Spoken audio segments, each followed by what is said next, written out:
KOMU-8's Michael Lindquist has tonight's First Nation report. The highly emotional Boston Marathon bombing trial is now in the hands of a jury. Prosecutors and the defense finished their closing arguments in the initial phase of the case this afternoon. U.S. attorneys detailed Johar Tsarnaev's actions captured in photographs and on surveillance video from the scene. The defense says it was Tsarnaev's older brother Tamerlan who was the mastermind behind the attack.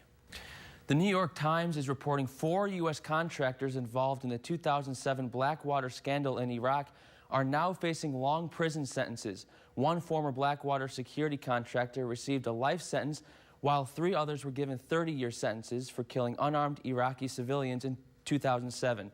The shooting left 17 people dead. Investigators are still working to determine if Sunday's shooting in Texas was an isolated attack or connected to a broader terrorism front in the United States. Officials say 2 men opened fire on a building where a group was holding a contest for cartoons depicting the Prophet Muhammad. A security officer at the event killed the suspects. One of the shooters had been previously convicted on a terrorism charge and was serving a 3-year probation. Authorities announced new security measures in place for the upcoming Boston Marathon after the deadly Boston Marathon bombing 2 years ago.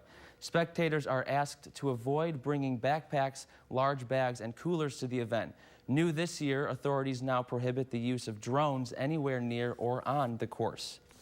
Also in Pennsylvania, a family is mourning this afternoon after their pit bull attacked, then killed a 2-year-old girl. Taylin Devon was at her aunt's house last night when it all happened. The girl's dad said he was down the hall cooking dinner when he heard a noise. He then walked down the hall and discovered his daughter's body lying on the floor. I know deep down inside she's looking.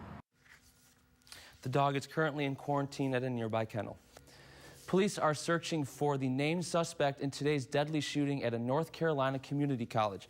The suspect is 20-year-old Kenneth Morgan Stansel. He is a former student at a different community college. Authorities say Stansel allegedly walked into a building on campus and killed Ron Lane, a printer operator on campus. Stansel worked in the print shop as part of a work-study program at the school.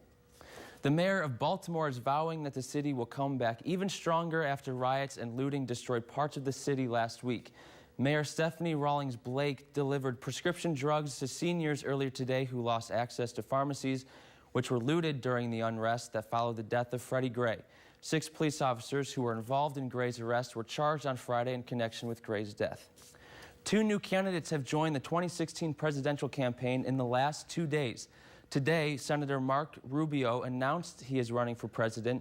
Rubio is a first-term Republican from Florida. This comes after Hillary Clinton's announcement yesterday that she is running for president.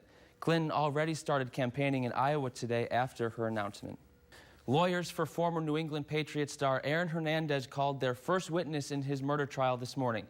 Dr. David Greenblatt, a professor at the Tufts University School of Medicine, testified on the effects of PCP.